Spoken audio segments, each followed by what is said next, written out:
Assalamualaikum warahmatullahi wabarakatuh.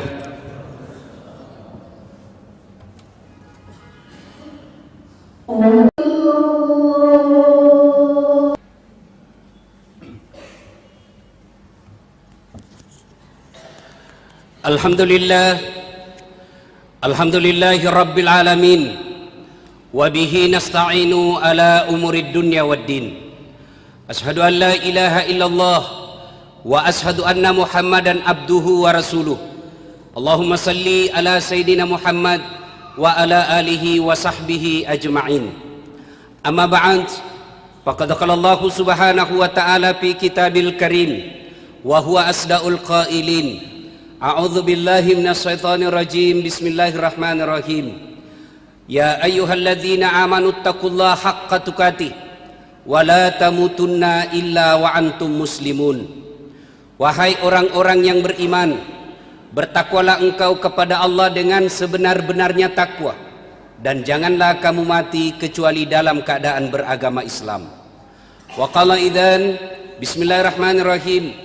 Ya ayyuhalladzina amanu udkhulu fis-silmi kaffatan wa la tattabi'u khutuwatis syaitan innahu lakum adu mubin.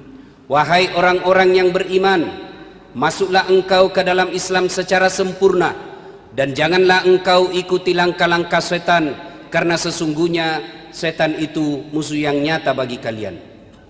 Wa qala idzan bismillahirrahmanirrahim. Innallaha wa malaikatahu yusalluna ala nabi. Ya ayyuhalladzina amanu sallu alaihi wa sallimu taslima. Sesungguhnya Allah dan para malaikatnya bersalawat kepada Rasulullah Muhammad sallallahu alaihi wasallam. Maka wahai orang-orang yang beriman, bersalawatlah kalian kepada Rasulullah dengan sebaik-baik salawat. Sadaqallahul azim, maha benar Allah dengan segala firman-Nya. Ma'asyiral muslimin, sidang jamaah salat Jumat yang insya Allah dimuliakan dan dirahmati oleh Allah subhanahu wa ta'ala. Sepertinya sejak kecil kita sering mendengar ada istilah yang mengatakan Islam KTP. Biasa kita mengaku Islam, tapi ternyata KTP-nya saja yang Islam. Sehingga di akhirat kelak, ketika diseleksi berkasnya, diseleksi keislamannya, ternyata dia tidak memenuhi kriteria, tidak memenuhi syarat sebagai orang Islam. Pertanyaan muncul, kalau begitu, apa persyaratan menjadi Islam? Apa karakteristik sifat orang Islam? Pertanyaan ini Allah jawab dalam surah Al-Fat. Saya ulangi, Allah jawab dalam surah Al-Fat ayat 29, di mana Allah berfirman, Bismillahirrahmanirrahim. Muhammadar Rasulullah walladzina ma'ahu as-sidda'u 'alal kuffar ruhama'u bainahum tarahum ruk'an sujada yabtaguna fadlan minallahi wa ridwana simahum fi wujuhihim min asaris sujud ila akhiril ayat. Sadaqallahul adzim. Sidang Jumat yang saya muliakan, ayat ini menginformasikan setidaknya ada 5 syarat yang harus kita penuhi kalau kita ingin disebut orang Islam. Mari kita simak satu demi satu. Yang pertama, kata Allah, kalian kalau ingin mengaku Islam, Muhammad Rasulullah walladzina ma'ahu as-sidda'u 'alal kuffar. Sesungguhnya Muhammad itu dan orang-orang yang mengakui Muhammad sebagai nabinya, pengikut para Muhammad, sifatnya as-sidda'u 'alal kuffar, tegas kepada orang-orang kafir. Tegas kepada orang kafir. Apa itu tegas dan siapa orang kafir? Tegas bukan orang tidak ada salahnya non muslim kita pergi bakar rumahnya, bukan itu yang dimaksud tegas. Apa yang dimaksud tegas? Menurut ajaran agama kita, tegas di sini adalah lakum dinukum walyadin. Bagimu agamamu, bagiku agamaku. Tidak boleh campur-campur. Sekarang ini mulai tipis. Anak-anak muda kita Natal ikut, Imlek ikut, Tahun Baru Islam ikut. Akhirnya apa? Samar-samar tidak jelas agamanya. Lalu apa itu kafir? Siapa orang kafir? Menurut agama kita, orang kafir adalah mereka di luar Islam. Inna dina indallahil Islam. Agama yang paling mulia di sisi Allah, agama Islam. Lain Islam, sesat. Keras Ustaz? Bukan keras. Inilah yang disebut tegas. Tidak boleh campur-campur. Saya yakin insya Allah di masjid ini tidak ada yang ikut kebaktian, tidak ada yang ikut barangkali agama lain dalam ibadah. Tapi bagaimana mereka mengikuti ajaran-ajaran mereka? Satu, mulai kita lihat Pak, undangan pengantin, yang ngundang haji, gedungnya Islamic Center, ikut mengundang kadangkala ada ulama. Tapi apa yang terjadi dalam pengantin itu? Undangannya, laki perempuan belum ijab kabul sudah baku peluk. Budaya apa ini? Bukan budaya Islam. Banyak kita lihat itu. Belum ijab kabul berarti belum halal, sudah peluk-peluk pengantinnya di fotonya. Makna foto itu supaya ditahu siapa yang foto, siapa yang pengantin. Bagaimana caranya? Silakan foto, tapi jangan kasih baku pelui. Bagaimana caranya? Sebelah kanan laki-laki perempuan sendiri, sebelah kiri perempuan juga sendiri. Lembaran berikutnya orang tua kedua mempelai. Ayo silakan. Apalagi kita mulai serempet-serempet, hilang batas kekafiran dan keislaman kita. Nama kita kadangkala sudah mulai tidak jelas mana Islam, mana non Muslim. Yang pertama, kalau kita mengaku Islam, as-sidda'u alal kufar, tegas kepada orang kafir. Apakah tegas itu berperang-perang? Tidak. Rasulullah sepertinya sangat indah mengajarkan kita tentang toleransi. Suatu ketika Nabi duduk-duduk dengan para sahabat. Tiba-tiba ada jenazah diusung. Jenazah diusung, Nabi berdiri. Tadi Nabi duduk, Nabi berdiri. Sahabat komplain, ya Rasulullah, itu jenazah orang Yahudi. Yahudi? Iya. Dia manusia? Manusia. Ya, saya berdiri bukan menghormati agamanya, tapi menghormati sesama manusia. Itu boleh kalau seperti itu. Tapi berkaitan dengan akidah, tidak boleh campur-campur. Rasulullah ketika dihina diri pribadinya, tidak pernah melawan. Diludahi, dikasih kotoran onta di depan rumah, dikasih duri, dibuat lubang depan rumah. Apa Nabi ajak perang? Tidak. Nanti Nabi ajak perang ketika apa? Akidah dan agamanya dihina, baru perang. Kalau kita tak balik Pak, agama tak dihina, biasa, ada ulama yang bela.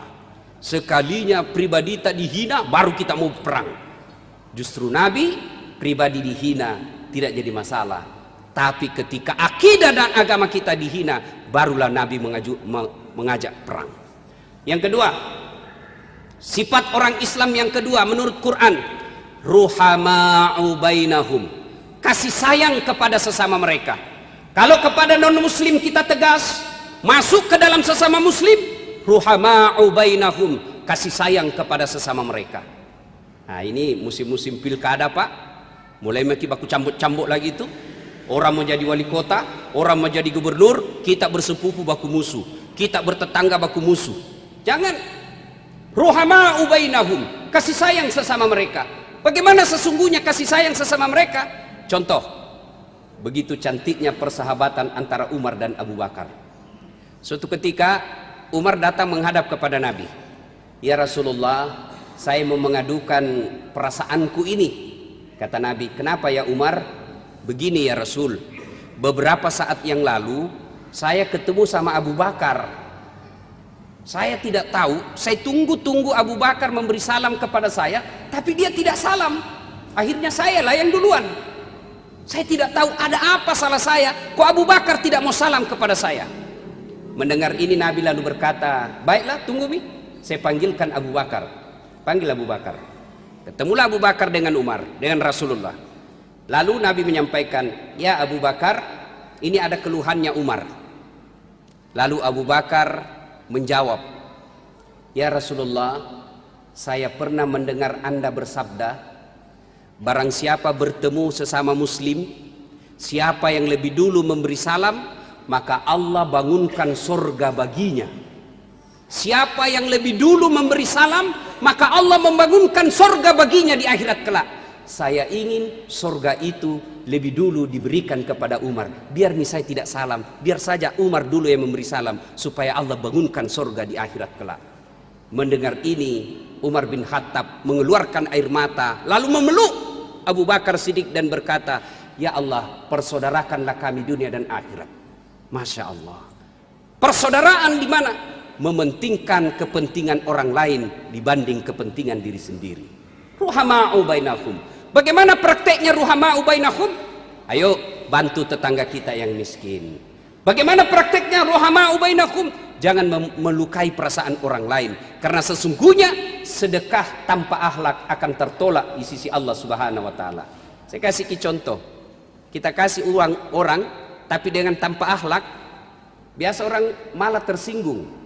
Contoh kita kasih kawan misalnya 5 juta tapi pakai kaki. Wih dasar, ini 5 juta tapi ditendang pakai kaki. Biasa orang bilang, bos, mana mau miskin cangku kasih begitu, aku tobok untuk. Ruhama'u bainahum, kasih sayang kepada sesama mereka.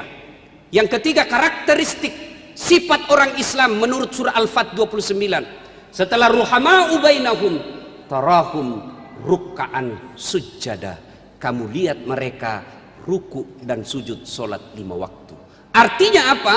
Kalau ada di antara kita mengaku Islam, bagus puasanya, bagus syahadat, bagus sedekahnya, tapi tidak mendirikan solat, mohon maaf, belum masuk kategori Islam.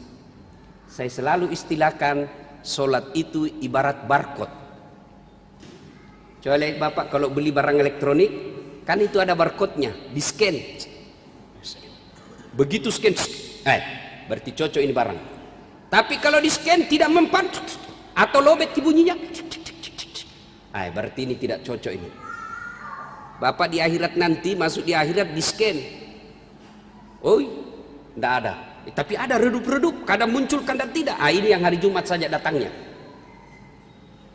Mereka yang tidak sholat, demi Allah, tidak ada tanda keislaman baginya. Bahkan Nabi dengan jelas mengatakan, batas antara kekafiran dan keislamanmu adalah sholat. Ketika kau tidak sholat, kau kafir di hadapan Allah. Selalu kita berdoa, ya Allah, perbaiki jabatanku. Ya Allah, perbaiki rezekiku. Ya Allah, perbaiki kesehatanku. Kita minta kepada Allah, tapi Allah jawab itu, hayya 'alas shalah, sini kamu sholat. Hayya 'alal falah, sini kamu saya kasih kemenangan. Tapi apa jawaban kita? Tunggu. Bagaimana mau kasih gitu kan? Nah jawab keinginan kita. Allah panggil kita tapi kita bilang tunggu. Panglima saja ada ajudannya. Coba itu panglima, ada ajudannya. Coba kalau panglima panggil ajudan. Ajudan langsung lari itu. Biar lagi tidur pegang rokok, nabuan rokoknya langsung lari. Siap jenderal. Rasa-rasanya tidak ada ajudan dipanggil ajudan. Tunggu dulu Pak. Tak berani Pak.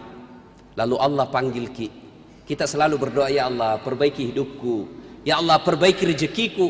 Allah panggil kita, sini kepala, hayya 'alas shalah, sini, hayya 'alal shalah, sini. Tapi apa jawaban kita? Tunggu. Hebatnya dari subuh disuruh menunggu sampai isya tidak datang. Keislaman kita adalah sholat. Setan ketika Bapak mau haji tidak terlalu nagoda ketika mau Bapak bayar zakat, mau puasa, setan tidak terlalu goda kita. Silahkan kau puasa 30 Ramadan berturut-turut.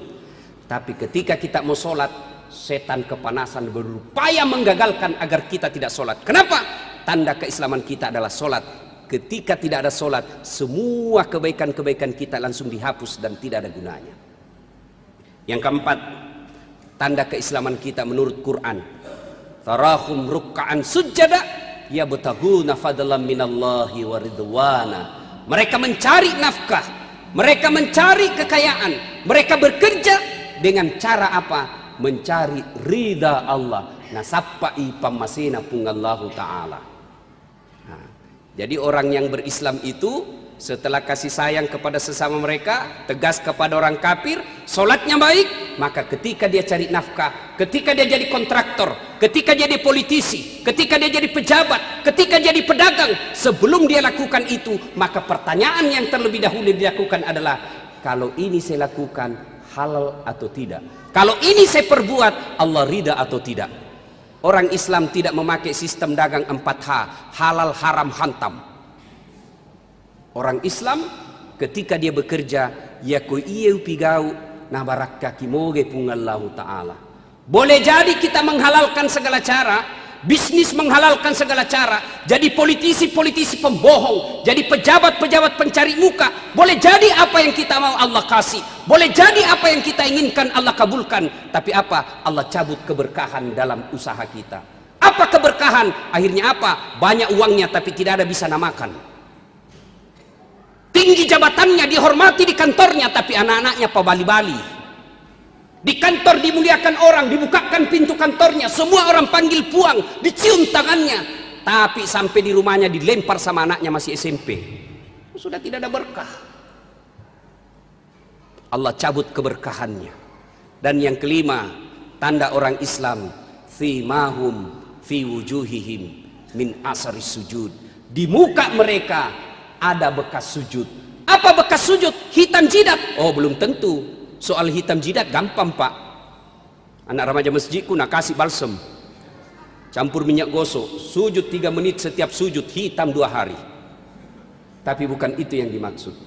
Yang dimaksud di sini adalah nilai-nilai solat diaplikasikan dalam kehidupan sehari-hari. Apa nilai-nilai solat? Contoh paling konkret. Dalam tubuh kita, anggota tubuh kita yang paling mulia, kepala. Bapak bercanda sama saya, pukul pantat masih senyum, dorong perut masih senyum, pukul dagu masih senyum. Tapi jangan coba-coba dorong kepala, Pak. Dorong kepalanya orang, apalagi orang Bugis Makassar, siri buat dia. Jangan kasih begitu, bos. Kenapa? Kepala adalah harga diri buat kita. Apa anggota tubuh paling hina? Kaki. Ada orang duduk dikasih naik kakinya, tersinggung di sampingnya. Kok kurang ajar sekali. Kenapa? Kaki dalam anggota tubuh adalah barang yang hina. Tapi begitu ketemu dengan Allah, sujud, kepala yang mulia sejajar dengan kaki yang hina. Artinya apa? Orang yang baik solatnya tidak ada rasa sombongnya. Apalagi orang yang baik solatnya, apa itu solat? Sabar. Coba kalau kita berjamaah, Pak, sabar ki. Imam mau panjang bacanya, mana mau capek maki. Tapi kalau belum pindah bilang Allahu Akbar, jangan kau ruku. Sabar. Ya mentang-mentang kita tentara tinggi pangkatnya yang di belakang, di depan imam pensiun belum pi ruku kita, saya ruku duluan deh. Oh tidak. Artinya orang yang baik solatnya, hidupnya sabar. Mana aplikasi kesabaran? Aneh bin ajaib, selesai ki solat Jumat, tapi nilai-nilai kesabaran tidak ada. Coba mungkin lihat, mulai dari parkir kita, di jalan raya, tidak ada nilai-nilai kesabaran. Simahum fi wujuhihim min asari sujud. Di muka mereka ada bekas sujud. Inilah 5 tanda keislaman kita. Mari nih, periksa diri kita masing-masing. Oh, saya baru 2. Alhamdulillah naknya 4 nih. Naknya baru 1. Segeralah sebelum ajal menjemput. Allah masih memberi kesempatan kepada kita. Allah janji kepada kita semua, wala ta'iasu min rauqillah, ajakmu peturenu pamasiku. Selama ajal belum menjemput, selama itu Allah masih membuka pintu taubatnya. Dan hebatnya ini Tuhan kita, beda dengan manusia. Bapak tipu saya, datang minta maaf, apa saya bilang? Oke bos, saya maafkan kau, tapi jangan kau lagi lewat depan rumahku. Tapi Allah, banyak maksiat, banyak dosa yang kita lakukan. Wala ta'iasu min rauqillah. Jangan kau putus asa. Kau datang membawa dosa penuh langit dan bumi, ampunanku jauh lebih besar daripada dosa-dosamu. Kau datang dengan berjalan, maka aku menyambutmu dengan berlari. Allah Maha Pengasih. Kita datang membawa dosa penuh langit dan bumi, lalu Allah membalasnya, innallaha yuhibbul mutatahhirin. Innallaha yuhibbul, Allah cinta kepada orang-orang yang bertobat. Masya Allah, sudah bawa dosa penuh langit dan bumi, lalu datang kita mengadu kepada Allah minta maaf. Allah merangkul kita dan mengatakan, innallaha yuhibbut tawwabina. Saya cinta kepada hamba-hambaku yang bertobat. Semoga ada manfaat. Demikian, lebih dan kurangnya mohon dimaafkan. Nun wal kalami wasrun billahi fi sabilil haq. Barakallahu li wa lakum wa izza'il mu'minin. Innahu huwal ghafurur rahim.